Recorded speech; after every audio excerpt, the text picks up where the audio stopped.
কঙ্কন, এই বাচ্চা তুই আমার স্বামীকে মারলি কেন রে? আমি তোমাকে ছাড়া বাঁচবো না। এই বয়সে বেশি বেশি গেছিস। তোর বয়স কত রে? 12। আর আমার বয়স 32। তোমার মনে আছে পারো? বারো? তুই এই নাম জানলি কি করে? এই নাম ধরে তো আমাকে একজনই ডাকতো, প্রান্তিক। আমার মা আসছে।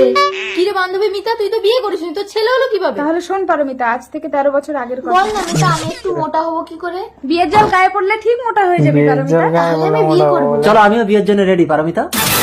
কঙ্কন, এতকাল আমার সাথে সবকিছু করে তুমি এখন বলছো পারমিতাকে বিয়ে করবে? এই মন যখন যা চায় তাই পূরণ করতে হয় মিতা। চলো পারমিতা। না, আমি তোমাকে বিয়ে করবো না। আমি প্রান্তিককে ভালোবাসি। প্রান্তিক!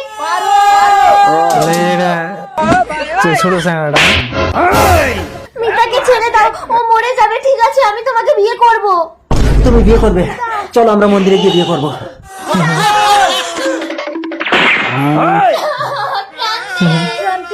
প্রান্তিক, আমি তোমার আছি, তোমারই থাকবো।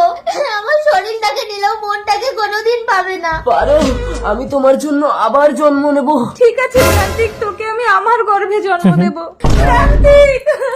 তার মানে তুমি আমার প্রান্তিক? বড় হয়ে আমি তোমাকে বিয়ে করবো পারো? এ জন্মেও আমি তোকে বাঁচতে দেবো না রে প্রান্তিক।